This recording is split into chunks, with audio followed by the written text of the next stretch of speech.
Assalamualaikum warahmatullahi wabarakatuh. Saya Arif Luqman bin Muhammad Razi, nombor metrik 079275. Jadi, untuk tajuk laporan bagi Mabahis Sam'iyat USI 30903, kumpulan kami telah memilih tajuk berkaitan kemunculan Ya'juj dan Ma'juj serta pembuktian menurut fakta sejarah. Baiklah, kita mulakan pembentangan ini dengan pendahuluan. Mabahis Sam'iyat merupakan cabang ilmu akidah yang mana Mabahis Sam'iyat ini membicarakan tentang perkara gaib yang kita dapat ketahui melalui Al-Quran dan As-Sunnah, yakni hadis-hadis Rasulullah SAW. Antara perbahasan yang terkait di dalam Mabahis Sam'iyat ini ialah kemunculan Ya'juj dan Ma'juj sebagai tanda besar hampirnya hari kiamat, yang mana disebut secara jelas di dalam nas wahyu Al-Quran ataupun hadis.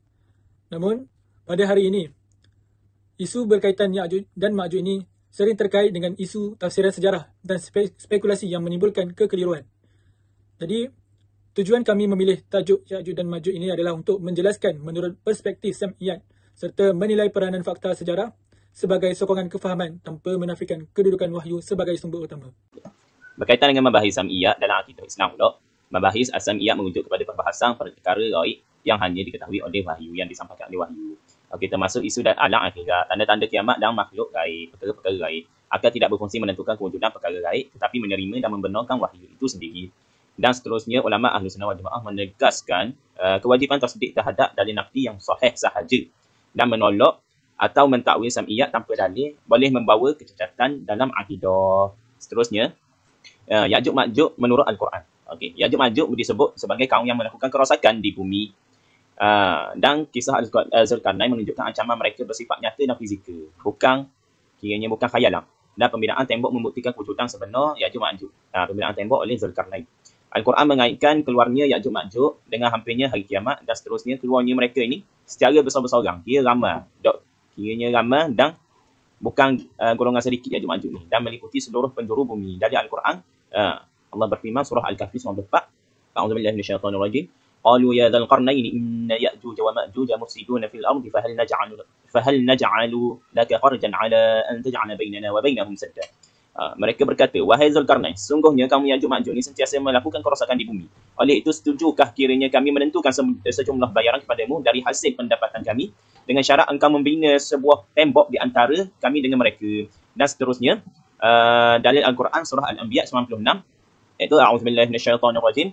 Hatta idza futihat Ya'juj wa Ma'juj wa hum min kulli hadabin yansilun.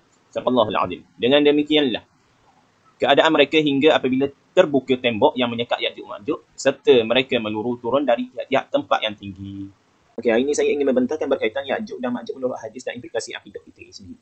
Dan hadis Nabi SAW telah menjelaskan usaha berterusan Ya'juj Ma'juj menggali tembok dan pembebasan mereka melakukan ketentuan dan izin Allah Ta'ala. Dan bilangan mereka sangat ramai yang membawa kerosakan besar kepada umat manusia. Dan ulama menegaskan Ya'juj Ma'juj keturunan Nabi Adam AS, walaupun mereka ganas, mereka merupakan keturunan Nabi Adam AS. Keimanan mereka terhadap mereka mendidik manusia tunduk kepada wahyu dan mengakui batas akal. Bismillahirrahmanirrahim. Nama saya Wan Ikram Fikri bin Al-Sakri, nombor metrik 079108. InsyaAllah pada hari ini saya akan membentangkan tentang kronologi kisah Zulkarnain dan pembinaan tembok Ya'juj dan Ma'juj. Pertama, dilihat daripada slide, Zulkarnain merupakan seorang pemerintah yang adil dan beriman, yang dikurniakan oleh Allah Subhanahu Wa Taala kekuasaan serta ilmu pengetahuan yang luas. Kekuasaan yang dimiliki oleh Zulkarnain ini digunakan untuk menegakkan keadilan dan menjaga kesejahteraan manusia, bukannya untuk kepentingan diri sendiri. Dalam satu perjalanan Zulkarnain telah sampai ke sebuah kawasan yang terletak di antara dua gunung. Kawasan ini didiami oleh satu kaum yang hidup dalam keadaan lemah dan tidak mempunyai keupayaan untuk mempertahankan diri daripada ancaman luar. Kaum tersebut sering diganggu oleh Ya'juj dan Ma'juj. Ya'juj dan Ma'juj ni apa? Ya'juj dan Ma'juj ini adalah satu kaum yang terkenal dengan perbuatan kerosakan dan keganasan. Ancaman ini berterusan hingga menyebabkan penduduk hidup dalam keadaan tidak aman, dalam keadaan ketakutan. Lalu menyedari ketidakmampuan mereka untuk melindungi diri sendiri, penduduk kawasan tersebut memohon bantuan daripada Zulkarnain agar dibina satu penghalang ataupun tembok bagi menghalang kemarahan Ya'juj dan Ma'juj ini. Lalu Zulkarnain pun bersetuju membantu tanpa meminta sebarang bayaran ataupun sebarang ganjaran. Sebaliknya, apa yang baginda nak, baginda meminta kerjasama tenaga daripada penduduk setempat. Lalu membina sebuah tembok yang sangat kukuh.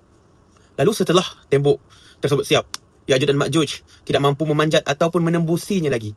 Zulkarnain menegaskan bahawa kejayaan pembinaan tembok itu merupakan rahmat daripada Allah Subhanahu Wa Taala. Tapi seperti mana yang kita tahu, di akhir zaman tembok tersebut akan runtuh apabila tibanya janji Allah pada akhir zaman, insya-Allah.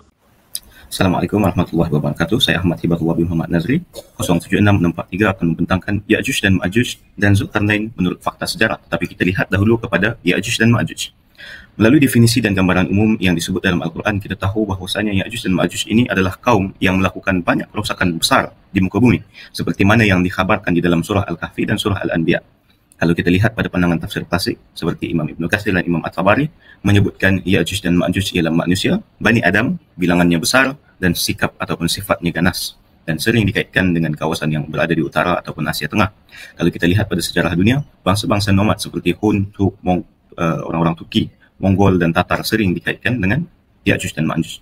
Contohnya pada serangan Mongol pada tahun 1258 Masihi yang membawa kepada kehancuran kota Baghdad yang pada ketika itu adalah pusat pemerintahan Empire Khalifahan Abbasiyah ataupun Empire Islam pada ketika itu. Ini menunjukkan satu fenomena kerosakan yang besar yang selari dengan gambaran Al-Quran. Kemudian benteng Ya'juj dan Ma'juj disebutkan dalam Al-Quran dan juga dalam sejarah dibina oleh Zulkarnain melalui besi dan tembaga, yang mana ia menjadi struktur pertahanan sejarah yang sering dikaitkan dengan benteng Derbent yang ada di Kaukasus, dan juga beberapa tempat yang lain lah yang mungkin berada di Mongolia, di Kazakhstan ataupun Rusia. Pembinaan benteng ini menjadi bukti ancaman sejarah daripada satu bangsa yang agresif. Okay, Bismillahirrahmanirrahim. Assalamualaikum warahmatullahi wabarakatuh. Nama diberi Muhammad Ishraf Najib bin Abdul Rahman. Kami metrik 079648 dan mengambil kos jurusan Ijazah Sarjana Muda Usuluddin dan Kaunseling. Okey, baik. Jadinya saya akan menerangkan bahagian part saya iaitu analisis akidah Ya'juj dan Ma'juj. Okey, baik. Jadinya untuk poin yang pertama. Baiklah kawan-kawan, perkara pertama yang perlu kita faham dalam analisis akidah ini adalah di mana asasnya. Asas kewujudan Ya'juj dan Ma'juj ini bukan datang dari teori internet, tapi direct daripada Al-Quran. Dalam Al-Kahfi ayat, dalam surah Al-Kahfi lah, ayat iaitu ayat 94 hingga 97, Allah ceritakan tentang sejarah pembinaan tembok oleh Zulkarnain untuk menyekat mereka. Manakala dalam surah Al-Anbiya iaitu ayat ke-96, Allah memberi peringatan tentang masa depan. Jadi sumber wahyu ini adalah bukti mutlak, iaitu qat'i, bahawa mereka adalah entiti yang benar-benar wujud dalam sejarah dan masa depan manusia. Okey, jadinya untuk seterusnya nombor 2, wajib percaya perkara samiat. Okey, baik. Jadinya untuk yang ketiga pula, hakikat mereka manusia bukan mistik. Okey, baik. Poin ketiga yang sangat penting untuk kita betulkan adalah tentang siapa mereka. Ramai orang terpengaruh dengan filem atau cerita dongeng yang menggambarkan Ya'juj dan Ma'juj ini sebagai raksasa, alien atau makhluk mistik. Yang pelik, namun analisis akidah berdasarkan hadis sahih dan tafsir Ibn Katsir menegaskan bahawa mereka adalah manusia. Iaitu dari golongan Bani Adam. Daripada keturunan Yafis bin Nuh alaihissalam. Jadi mereka adalah komuniti manusia yang ramai dan mempunyai sifat agresif. Dengan memahami bahawa mereka ini manusia, analisis sejarah kita nanti akan jadi lebih relevan. Kerana kita sedang mencari jejak tamadun manusia, bukan mencari makhluk gaib. Okey, jadi untuk next slide, iaitu berkaitan tentang ulasan pelajar. Okay. Bagi bahagian ulasan pelajar ni, perkara pertama yang kami dapati ialah kepentingan mengintegrasikan ilmu wahyu dengan ilmu sejarah. Kami melihat bahawa mencari bukti sejarah tentang Ya'juj dan Ma'juj ni bukan bertujuan untuk mengesahkan Al-Quran, tetapi untuk mengagumi kebenaran sejarah yang telah disebut oleh wahyu lebih 1400 tahun dahulu. Jadinya selain itu, ulasan kami menyentuh tentang gelaran mufsiduna fil ard atau perosak di muka bumi yang diberikan kepada kaum ini. Kami berpendapat pengajaran paling penting untuk pelajar adalah untuk menjauhi sifat tamak ataupun destruktif. Jika kita merosakkan alam atau harmoni, masyarakat hari ini kita sebenarnya sedang meniru sifat buruk kaum yang kita kaji ini. Okey, jadinya akhir sekali untuk poin ketiga penapisan maklumat ni. Jadi ulasan kami menekankan supaya setiap pelajar bersifat berhati-hati dengan teori-teori liar di internet. Kita mestilah sentiasa merujuk kepada kitab-kitab tafsir yang muktabar dan kajian sejarawan yang bertauliah. Ini penting supaya pemahaman kita tentang tanda-tanda kiamat tidak bercampur aduk dengan dongengan yang boleh mengelirukan akidah. Apa yang dapat disimpulkan daripada pembentangan kumpulan kami, kemunculan Ya'juj dan Ma'juj sebenarnya ialah hakikat akidah yang wajib harus kita imani berdasarkan dalil-dalil sahih daripada Al-Quran dan juga Al-Sunnah. Fakta sejarah hanya berperanan sebagai sokongan dan kita tidak boleh menjadikan fakta sejarah itu sebagai asas utama dalam perkara sam'iyat. Pendekatan mendahulukan wahyu serta menyeimbangkan peranan akal dan sejarah amat penting bagi memastikan kefahaman akidah yang tepat dan kukuh dalam kalangan umat Islam pada hari ini.